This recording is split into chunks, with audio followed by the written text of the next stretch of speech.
13h04 em Natal. Boa tarde, meu querido irmão. Boa tarde, minha querida irmã. Que a graça e a paz do nosso Senhor e Salvador Jesus Cristo mais uma vez sejam nossas companheiras em mais esta edição do programa Explicando a Bíblia, este dia 19 de março do ano de 2014. O programa Explicando a Bíblia tem alguns propósitos, dentre eles o propósito de nos incentivar a ler a Bíblia todos os dias, de forma disciplinada, de forma temente, de forma piedosa, anelante pela revelação do escritor que é o Espírito Santo. Olha, meu irmão, a Bíblia é o único livro em que, para se entender, a gente precisa estar assim com o escritor.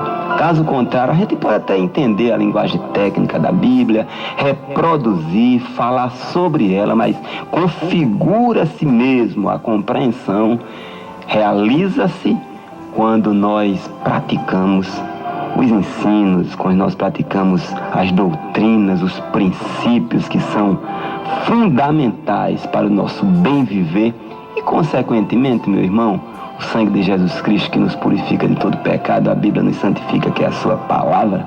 A gente chega no céu sem sombra de dúvida, que é o almejo de cada um de nós. Hoje, meu irmão, equipe de oração, vamos botar mais um pouquinho de guardanapo debaixo do joelho para os calos não aumentar mais, mas vamos continuar orando pelo nosso querido pastor Rubem Varela.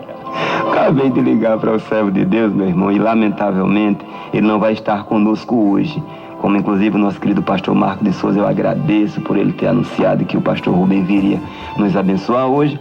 Mas a sua esposa, a irmã Marádia, a esposa do pastor Rubem Varela, está grávida. Deus abençoou a família com um rebento, com um filho, né? Uma bênção do céu que eles tanto esperavam. E ela está indo hoje, está nesse momento na Promata, e ele está a acompanhando. E foi uma coisa que ocorreu assim fora do atinamento. Quando ele marcou a data comigo, ele não observou que estava realmente coincidindo com esta data. E com esse horário, até porque houve uma mudança de horário que era para 2h30. Bom, são detalhes. Amém? Mas amanhã, em nome de Jesus, estaremos aqui recebendo a visita do nosso querido pastor e amigo, pastor Rubem Varela. E oremos também por essa causa, por esta criança que está vindo ao mundo, né? Para abençoar muitas vidas, não tenho dúvida disso, pelo pai e pela mãe, que Deus deu a felicidade dessa criança vir a nascer. Hoje a gente vai trabalhar o capítulo 45 de Gênesis, como os irmãos já perceberam. Hoje eu estou carecendo de oração multiplicadas vezes, quantas você quiser. Porque quando eu recebo, vou contar um segredo, olha, não saia espalhando por aí não. Quando eu recebo um convidado, eu me ocupo do meu trabalho secular, para produzir e ganhar dinheiro, para poder viver. Aí, quando acontece assim imprevisto, os textos já são bastante batidos, a gente já tem uma certa familiaridade com eles, mas com certeza nesse momento não tem assim aquele esboço, aquela coisa que a gente vai tratando de forma bem ordenada. Mas o Espírito de Deus, como diz a minha esposa, eu muito preocupado, não estou enchendo linguiça não. A gente vai comentar o capítulo 45, fique tranquilo. Mas quando eu ficava muito preocupado, quando eu dizia à minha esposa, Marineide, quando eu quero saber como é que vai acontecer quando um dos convidados não for ao programa. Aí ela dizia, o Espírito de Deus, ele vai operar de forma maravilhosa. E tem acontecido em algumas ocasiões, eu tenho sido grato ao nosso Deus. E fico muito feliz por ele dar estas oportunidades, né? Eu não diria que surpreendentes, porque a gente já fica assim como que numa linguagem bem nordestina, com a pulga atrás da orelha. A gente fica assim como que já na dispensação mesmo de Deus, se porventura tivermos que fazer o comentário. Não é improviso, não pense assim, né? O Espírito de Deus não trabalha com esse expediente, mas o texto que a gente vai trabalhar hoje, é com a Bíblia, que eu estou com ela na mão aqui, é a versão revista e corrigida de João Ferreira de Almeida, só que na grafia simplificada, que tem pequenas alterações, pequenas reformulações com relação à corrigida tão tradicional que nós usamos nas Assembleias de Deus. É uma versão muito boa. A epígrafe aqui do início do capítulo 45 fala que José dá-se a conhecer aos seus irmãos. O fato, meu irmão, é que aquela súplica, aquela humilde súplica de Judá, de forma convincente, porque o Espírito de Deus tem essa capacitação de penetrar, segundo o próprio texto bíblico, de ir até a junção ou ao encontro. Ou eu não sei se é encontro, eu sei que é uma questão de alma e espírito, onde o homem não pode atingir, mas o Espírito de Deus vai lá. E esta palavra de Judá perante José, de forma humilhada mesmo ali, jogada ao chão, pelo avesso, com toda sinceridade e verdade, comoveu o coração de José, né? E depois dessa situação, aí o texto diz que então José não se podia conter. Olha, meu irmão, todas as provas necessárias para que José tomasse a iniciativa de se mostrar ou de se fazer conhecer a seus irmãos, ele já tinha em mãos. A gente detalhou isso aí ontem, a reação deles. Os emissários de José trouxeram o recado direitinho de como é que tinha sido o comportamento, a reação, as palavras, e José se maravilhou com aquilo ali. Deus foi movendo os corações, não apenas o de José, mas de todos os seus irmãos. Aí o texto diz: então José não se podia conter diante de todos que estavam com ele e clamou. Olha, que ele falou alto, meu irmão, aquela emoção saindo da alma: fazei sair daqui a todo varão. E ninguém ficou com ele quando José se deu a conhecer a seus irmãos. Então saiu todo mundo que não era da família, porque tem situações, irmãos, que é uma coisa nossa, unicamente nossa, não temos que dar parte para ninguém. Eu acho um pouco de infantilidade quando alguém chega nos departamentos ou nos trabalhos de oração pedindo oração por um problema unicamente da família, e todo mundo rotula ou o marido ou a esposa como sendo aquela linha em que foi feito o pedido de oração. Daqui a pouco está tudo às mil maravilhas, mas as pessoas que ouviram o pedido já têm a sua imagem fotografada daquela pessoa a qual foi pedida a oração. Então estava havendo um problema de família que Deus estava dando a resolução naquele momento. Que é que José disse: não, saiam todo mundo daqui, eu vou ficar só com eles. Aí diz que ele levantou a sua voz com choro, meu irmão. Esse choro aqui foi uma alegria tremenda, eu tenho certeza disso.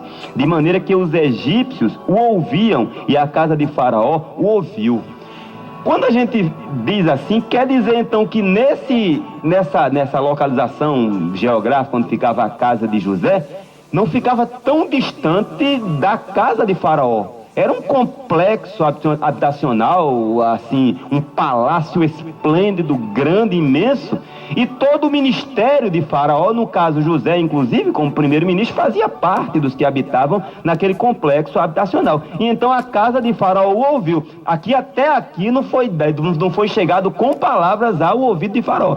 Alguém da casa de Faraó ouviu, é possível até que o próprio Faraó. O verso 3 diz: e disse José aos seus irmãos: eu sou José. Vive ainda meu pai? Olha, meu irmão, que clamor. Era tudo que ele queria saber, a notícia do velho Jacó. Aquele apego, aquele afago, aqueles ensinos maravilhosos que Jacó lhe deu, né, no início da sua vida, né? Apesar de ter tido alguns contratempos, algumas coisas que fez com que forjasse José um homem um tanto quanto imprudente pela sua juventude, mas aquele carinho de pai, aquele afeto, aquele amor empenhado com toda boa vontade, não foi uma coisa esquecida. E os seus irmãos não lhe puderam responder porque estavam pasmados diante da sua face. Ou seja, estava todo mundo sem acreditar na sua ação. Ora, José estava todo paramentado, todo voltado para um homem do Egito, não tinha nada que lembrasse os hebreus de forma alguma. Então, quando de repente ele se faz conhecer, e as pessoas começaram a buscar traço, enquanto isso o pasmo estava lá em seus rostos estampado, né? E disse José a seus irmãos: peço-vos, chegai-vos a mim. Olha aí, meu irmão, isso aqui foi o coração de José pedindo, não foi outra coisa não. E eles chegaram-se. Não foi ordem não, viu? Foi aquele pedido amigo, glorificado seja o nome de Jesus. Então disse ele: eu sou José, vosso irmão, a quem vendestes para o Egito. Mas ele não para aí não, isso aqui não foi uma forçação de barra querendo criar um certo pesar na consciência, né? Um lembrete de uma ação má que aqueles jovens tinham feito naquela época, não. Aí agora, pois, não vos entristeçais. Ele sabia que eles carregavam esta marca nos seus corações e ele queria livrar os seus irmãos desse peso. Aí ele lembrou: olha, a situação começou assim, mas não fiquem tristes, nem vos pese aos vossos olhos por me haver vendido para cá, porque foi para a conservação da vida Deus me enviou diante da vossa face. Olha que compreensão, meu irmão. Isso chama-se sapiência, a inteligência onde a mente humana consegue alcançar os desígnios de Deus, e José tinha essa habilidade. É um dom de Deus, meu irmão, glorificado seja o nome dele. A gente vê que a santidade e a pureza que agradam a Deus de fato É dessa forma, José entendia os planos de Deus, daí a sua facilidade, né, de perdoar os seus irmãos, pagar o mal com o bem. Ainda ele se esforçou, irmão, nesse texto aqui, para aliviar o remorso que seus irmãos viessem a sentir, meu querido. É uma coisa tremenda. Será que eu posso pegar esse exemplo de José? Há possibilidade em mim? Claro, eu devo, não apenas posso. Caso contrário, eu estarei desafinado com o coração de Deus, e eu não faço parte do seu corpo. Uma vez corpo, ouvindo as orientações da mente e cabeça Cristo, eu tenho que estar afinado com esse princípio. E o perdão é uma lição difícil, aquele perdão sem ressentimento. É uma lição difícil, mas é uma dádiva de Deus. Não pense que eu e você tem a capacidade de perdoar, não. Todo dom perfeito e toda boa dádiva vem de Deus, do Pai das luzes. E foi isso aqui que clareou o entendimento, o espírito de José naquele momento, meu irmão. São 13 horas e 15 minutos, vamos ao primeiro hino, vamos ouvir com a irmã Cecília de Souza o hino Volta, Filho Meu, glória a Deus.